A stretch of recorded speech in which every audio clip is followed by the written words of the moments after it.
What's going on, y'all? It's another episode of Minding Your Biz. Welcome to the #1 podcast show. I'm your one of your co-hosts, Dr. Black Wealth, and we got... Hey, guys, it's your girl, Miss Fat Financial, checking in, the #1 podcast for business, entertainment, and wealth management. Let's go. That's right. Don't forget to like, share, subscribe, hit that bell. I want to see you when we see you. That's right.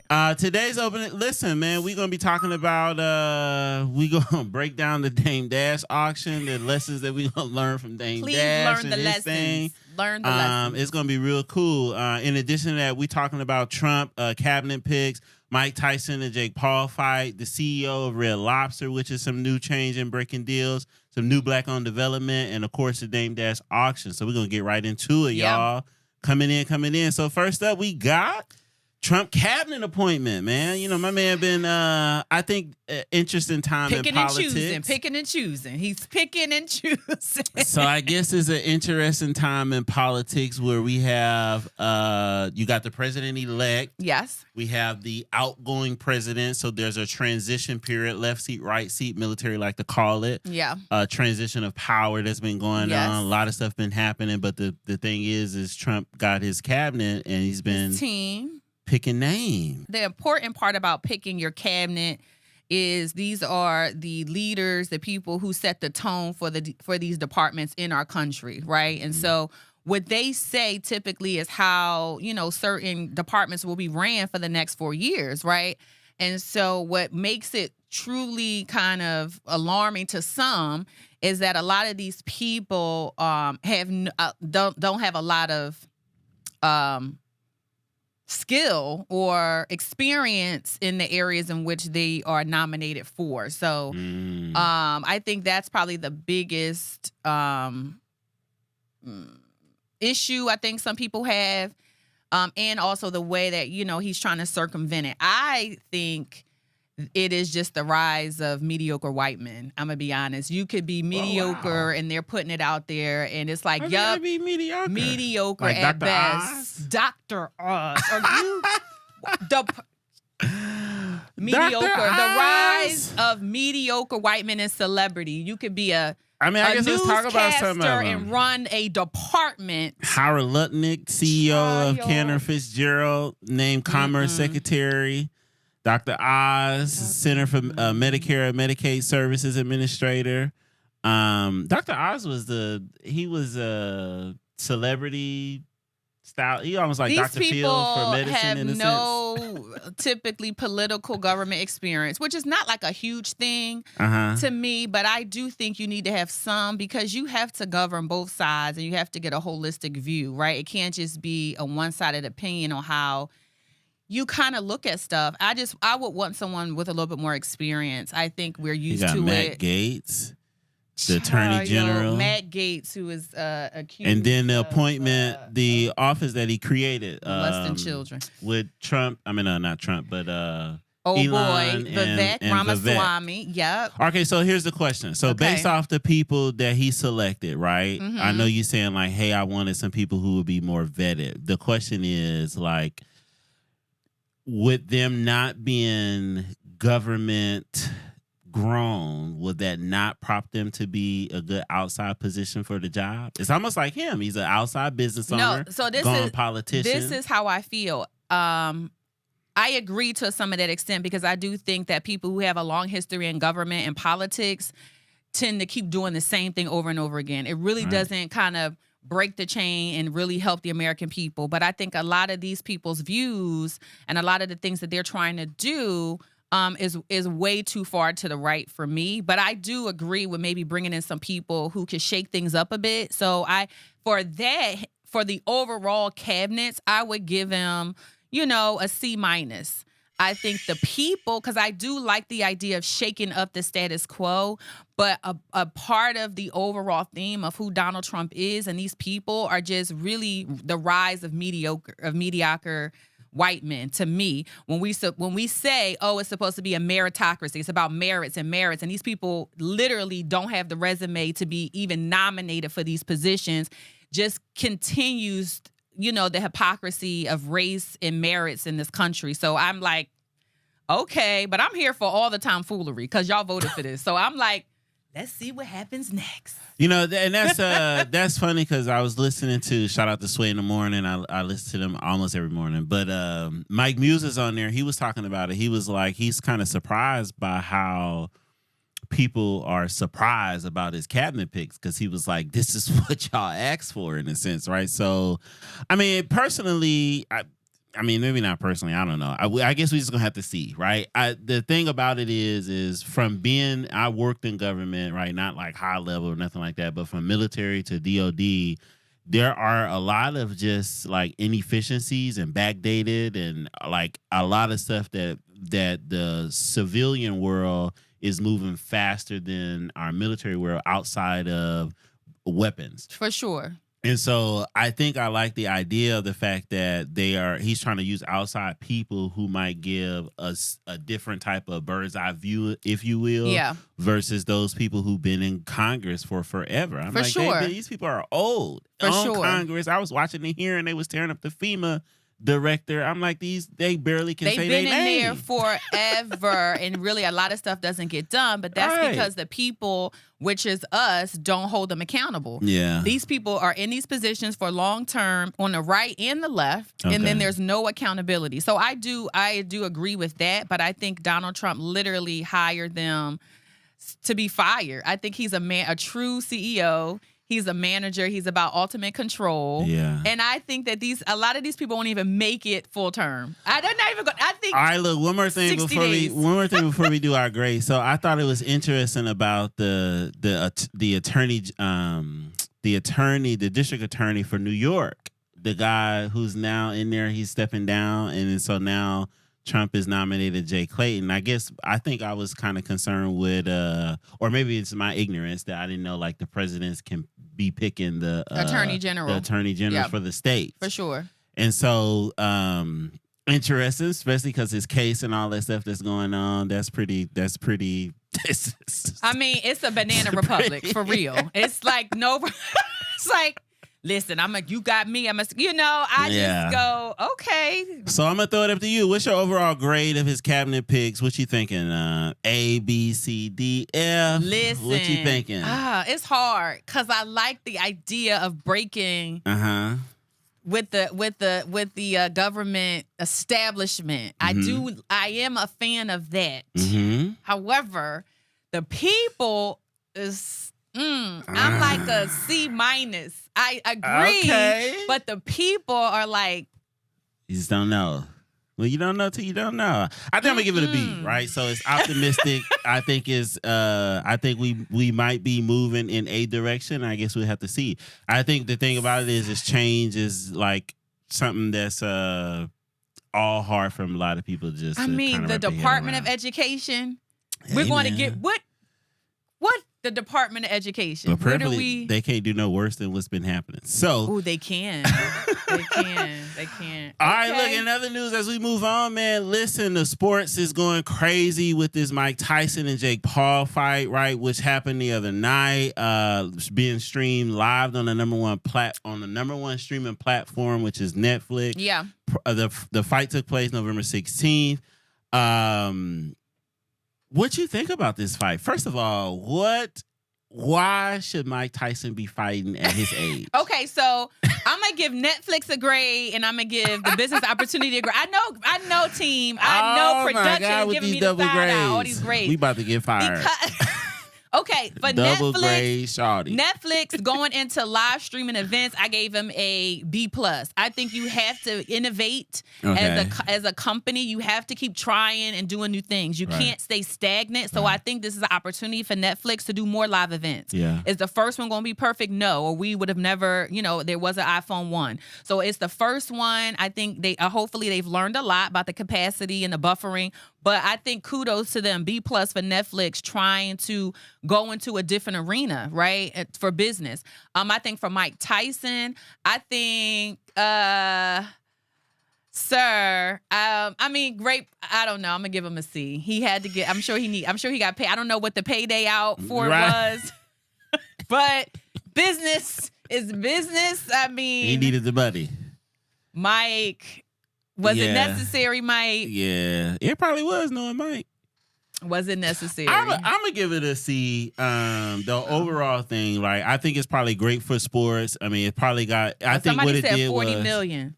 40 million was his payout, or That was his. I give him an 8 then. Go ahead, 40 million. Well, hey, I mean, 40 million ain't a bad check to wake up to now to lose the fight. With your neck and your back. I'd be like, let me get to that with this 40 million. You go sit in the ice bath. Let me change my grade to an A-. Listen, you go sit in the ice bath while Jake Paul, revel in the fame, right? So I think that's kind of what the play was, like to level up Jake Paul, to get him out there to start saying like, hey, my man undefeated, or he the next heavyweight, or whatever that looks like for Jake. So kudos to them if they did do it. Netflix streaming it. I think it's good, and I think that opens up the possibility if you start to look at now, CNBC are evaluating like NFL teams, the NHL, and all the conversations is around media rights and content and streaming and what that looks like. Yeah. Comcast is in the middle of doing a like reselling certain channels that they have, and of course Comcast own a lot of different channels. Because they're doing their own separate streaming, and it's looking like how do we capitalize on that streaming platform for us to be able to maintain the younger viewers, because millennials and Gen Zers are like, hey, we want to be able to access this. We want to have to get home at 7 to turn on the box for us to watch the latest. And the cost, right? Comcast is like. And so in the sports world, content is king, which speaks to the kind of economy that we're in from a business perspective, the attention economy. Content is always king, however we can capitalize on that content. So in other news, we got a new CEO of Red Lobster, my guy, Demola, right? He's a 35-year-old young man. He's now the new CEO of Red Lobster, who has just closed 100 stores out of his 640 locations, right? He's thinking about more fun, more vibrancy. More millennials are trying to build a more loyal customer base. Right. My thing is like, listen, I think they're going to set him up for the fall. Like, why Red Lobster? Like, is this going to be another story of, the Mark Curry built up with the Warriors and then he got fired? They brought in Steve Kerr. Like, why give him the setup for the fall in a sense? What's the thing about Red Lobster? The way Barack alley-oop Trump with the economy. I mean, I guess we could go there. Maybe. Okay. I don't really know, but we'll stick to this one. Okay. But you know what I mean? Like, what you think that is? I mean, that's personally what I think is like, hey, is this going to be like a setup for like is he the fall guy? Is he the fall guy? We brought him in to save Red Lobster, but he couldn't make it. But he got an extensive resume of PF Chang's, private equity back. So what's your take on it? I think, so I know y'all not going to want me to do this 2 grade thing because it's 2 sides to the story. I think for him... I'm going to cut out one. Listen, I think for him, it's an A+. I think he should take every opportunity that is given to him. I think it's a great power move for him. He's young. He's black. I'm giving it an A++. For Red Lobster, I would give him a B. I think that's just how it's done here in America. It just tends to happen that way. It's like, well, let's give him a try. Once it's almost like we don't have anything else to lose type of situation. And if he builds it up and does what he says he could do, or his resume is indicating he could do, it's like, oh, okay. I just think it's kind of like the rhythm and the culture in American politics and business when it comes to minorities and this whole meritocracy thing, you know. So I'm giving it for him an A+. I think for Red Lobster, I'm going to give him a C. I think it's worth a try. I'm gonna get a whole thing a D. I ain't really feeling it. I just can't see a comeback for Red Lobster personally, right? Like to cater to millennials with Red Lobster, like we ain't eating there. With millennials, we talking about them cheddar biscuits, them cheese biscuits. We talking, you can get them right at Publix. They probably freezer, they gonna right probably get the Sam's free Wi-Fi. freezer. They gonna get them the free Wi-Fi. You can get them right in the freezer department by the biscuits, right? Red Lobster is American as apple pie. Well, it's a staple. I would go there for graduation, your first little date. Right, in 1970, whatever. What's happening now? I am, sir. That's between you and you. But I'm just saying that Red Lobster ain't it. When I'm thinking about millennials, we ain't eating there. Ain't nobody eating there. You going to first of all, millennials are the children of people who went there. So that's it's nostalgia. One. You like, I remember when my Right. When we couldn't afford, this was the best thing we could afford. So now you got your millennials first step. are making money. You ain't going to Red Lobster. Yes, You they going to Ruth are. Chris. They are going to Roof Chris. They bougie. Right. You they going got to bougie. H&W. You're You going bougie. to the cheapest thing that you might go to is the Cheesecake Factory. That's the on new the Red same Lobster. line. That's on the same It's line. definitely not. Red They are Lobster like, is down here. Like with It's Olive like- Garden? Right. There Because are what you getting out of Olive Garden? Those Salad. are family style restaurants. It's they like- also have good bread. It's like Burger King, McDonald's, Red Lobster, Olive Garden, all the rest of them. Dang. Right. I just don't see it. Now, kudos to the guy who got it right, because I'm definitely supporting my black people. Somebody said get the bar hopping and make it tech savvy, See and what they I'm might saying? have it. See what I'm saying? They ain't doing That's that. why I said they probably give them Wi-Fi. They give them free Wi-Fi. You put in a Ain't little nobody charging going there station. to see the lobsters in the. But I like the bar idea the because that's how tank. Fridays is. Fridays got a good bar, the good bartenders, and people hang around for Fridays. I guess we'll see, but I hope they don't set my man up for the fall. That's I kind do of what like I'm the seeing. lobsters in the tank. Now, I'm sorry, if he I do like them. revitalize him, it'll almost be, speaking to you politically, it'll almost be like a Trump comeback. You've been and brought him out of from nothing and brought him up to somebody, right? But I don't see no millennials going in there. Don't be trying to compare Trump's never mind to the black guy. No, absolutely not. All right, well, that's same. our grades. I give it a D. Okay. Moving on to the next thing, y'all. Okay. So listen, news happening right here in Fayetteville, Georgia, right, a little outside of Atlanta. The Kingdom Corners overview. We got a new black married couple, Felicia and Winchell Elbert. Have a 4-acre land. They built the fully black-owned development of commercial space, right? They developed it from the ground. The first one to do it. Can you imagine we're still hitting first? Yeah, I mean, I can't imagine. What might be surprising is that it's here in Georgia. But I think it also goes into the growth of black entrepreneurship and where typically we're steering, which is real estate and development. Yeah. You know, typically it was like entertainment, arts. 100%. Heavy in that regard. And so I think people shift and go, hey, if I could be a producer, a manufacturer, a builder, I definitely have more equity, right? 100%. As we talk about generational wealth building, that asset is amazing. Whether anybody occupies that space or not, they own that space. That's wealth. That's wealth building. I think A++ to them. And what's crazy is their background had nothing to do with nothing. I mean, she was But they a were former business nurse, founder of a cleaning space, and the husband he owned multiple barbershop, which is good. So I guess the question will be, what does new development look like for black people? I mean, as we look at developers now, I think the first person come to my mind is Don Peebles as being one of the most famous of them. But is black development like a new thing or old thing? I think or what black you think? development is always a thing, but we have to always keep revitalizing our education and knowledge about it. And sometimes we want the success now. Like they talked about buying it during COVID, the 4 years. Like development is a long-term gain. It's not like, oh, I'm going to buy a piece of land on Monday and by next week I'm up and running. It's a lot of red tape. It's a lot of back-end stuff that needs to happen. And I love that for them. And I'm excited for it. And I think the more they share their story, the more you can inspire other people to go, oh, hey, if they could do it, I definitely could do it. What's the overall grade? I gave them an A++. Okay, cool. I think you don't lose with commercial real estate. Cool. They own it. They so again, you could always That's sell a it. 39-year depreciation, boy, on taxes. Listen. They're going to wipe their taxes out. It's probably, 1 point something? It's probably over $1 million. So 100%. whatever you make, that depreciation is almost they got zero in 1, that 2, out. 3, So 4, 5, 6, 7 stores in there. Frida's Bar and Grill, Southern Fire. They have 2. Southern Fire Kitchen, Salada, which is that sounds like Mexican. A nail salon. Tanzar Nail Bar, Doughboy Pizza, Smoothie King. That's which they huge. own. Which they were franchise owner, and a cleansing water and wellness. she owns that. Which is like a spa. Right. So which means that they probably got the SBA loan because they own 51%. They're occupying 51% 100%. of the space. All kind of lessons we can. So I'm gonna give it an A+ too. Yeah.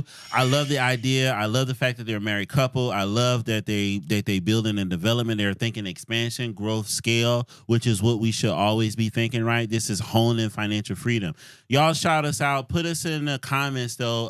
Any local thing that you see, and we're really trying to highlight these local business owners as well as we big up all these big famous CEOs and things of that nature. But we definitely want to make sure we give our homegrown businesses anywhere in the space where the people impact are doing their is felt things immediately. 100%, right? Because every one of these owners are paying them rent. Yes. Let's start there. And then on the back end, they are also building up their own situation with the Doughboy Pizza, the nail salon, their community. the neighborhood. Yes. Right, and they built the development from the ground up. Yes. So definitely an A+. I'm rocking with them. We definitely need to try to reach out to them to get them on the show. Absolutely. But y'all let us know what you think. In other news, dun, dun, dun. My boy Dame Dash and the Rockefeller stake in the auction. I don't think y'all would hang out. We not. I definitely wouldn't. So but you? Is this you? Is that's your boy? No, if I was to throw it up, it definitely would be for Jay-Z. You heard me? That's my guy right there, Jay-Z. They still been trying to throw trash on his name. Can't catch him though. Gonna hold me down. You know what I mean? We out for dead presidents to represent me. What? But my boy Dame Dash in the news, man. Listen, he had a 1/3 position or stake in Rockefeller. They had the auction that was presented to him. The stake was sold to the state of New York for $1 million. Dame hoped for a higher price point. Reportedly, Drake bid $6 million, and then it just disappeared. The auction was ordered to pay off a court judge, back taxes. Child support. $823,000 to a movie producer, $1.7 million in back taxes. The New York Department of Social Services claimed he owed $223,000 in child support. Whew, this is extensive. What do you think about this? Okay. What's the grade? What's the commentary? Oh my God, he's getting a D. You're getting a D. I should give him an F overall. Wow. I should give. How you do an F? How you do an F? What does that look like? I don't know. I ain't no gang banger. Hold on. Okay. First of all, Dame, you sold yourself. You played yourself out. Right. And you thought you was playing a good long game, and you did not. It didn't work. I think, it really shows me his business acumen was really minor, because he really should have tried to, he's on social media all the time. Maybe he should have tried to drum up some more business. Hey, I'm auctioning this, I'm auctioning that. Be his own marketing team. The state was going to try to lowball you, right? Because they wanted to buy it. They ended up buying it. So he should have used social media to all his celebrity friends to say, hey guys, I'm auctioning off this. I'm in trouble. I mean, use your testimony, right? To help make it a teaching lesson for other people. So I felt it's an F. I don't think he rose to the occasion. I don't think he really utilized his celebrity status to help bring him. It was going to happen regardless. So why not get the most money to pay off your debts and then put money in your pocket? I just think he, shot himself in the foot. I got you. I think I'm feeling a little womp womp. A little sentimental. I'm gonna give him a D. I gave him a F. You don't even shoot. I'm gonna give him a D. I think, but here's the thing too, though. Of course, if anybody been following our show, you guys know how big I am on accountability, and I definitely believe that whatever you reap what you sow. And so this shows a prime example of lack of personal development, lack of business acumen, all the accusations, accountability, the whole 9 yards, all the accusations that you want to throw out about Jay-Z, the Rockefeller name, the business, the this and that you've been going podcast after podcast talking about. But then in your own backyard, we're not paying our taxes. We owe child support, so you're not even taking care of your kids. No movement. Right? There's nothing really happening. And the hope for, $6 million, because what was tied up in his stake was the Reasonably Doubt album, right? And so Jay-Z's like, hey, well, my people saying in 3-6 years or whatever the case, I'm going to automatically get it. I also seen news report coming from the state where they was like, hey, what Jay-Z said is not true, But then it's content is king. So if his people, everybody know he got a huge lawyer team. So whatever he's kind of, putting out there, we'll see what happens. But I think it's a lot of lessons that if he can take this loss and create a comeback in some way, I think he might be all right. Sure. And we may get rain tomorrow. It may be a 20% chance. Anything is possible. Everything is possible. Bring an umbrella every day just in case. I think it. Look, Steve Harvey paid. He owed taxes and went to work. Out of all the lessons that we talked about today, right?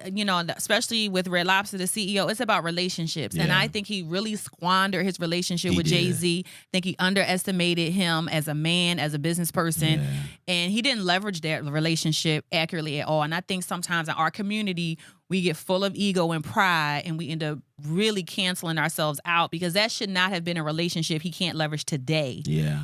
That's crazy. They grew up together. They built Rockefeller at the time, in the 90s, at the 1990s and 2000. Yeah. Rock Nation was it with clothing, branding deals, cologne, like that. They definitely put their foot on the necks of hip hop. Yeah.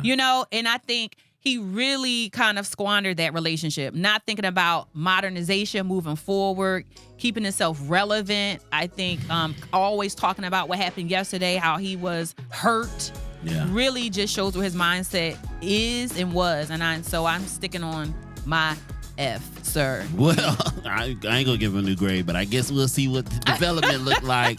Well, there you have it, y'all. It's a wrap, man. We covered so much in this episode, I feel. We talked about the Trump campaign and what their cabinet appointments looks like, so we'll be covering that all the way through the inauguration and further. Big in sports with the Mike Tyson and Jake Paul. Of course, if we bring some more headline, the new CEO of Red Lobster was really good. Love the young black brother and have him doing his thing. Development with the Kingdom's Corner, and then of course the famed Dame Dash and his loss in Rockefeller stake 1/3. So make sure you tune in to the #1 podcast, bringing you all things business and culture related to break down the business news. On everything Minding Your Biz. Don't forget to like, share, subscribe, comment what you want to hear, news, development story, any businesses we need to break down to help you further your development in business. And get at us. And we'll see you when we see you. Right. Peace.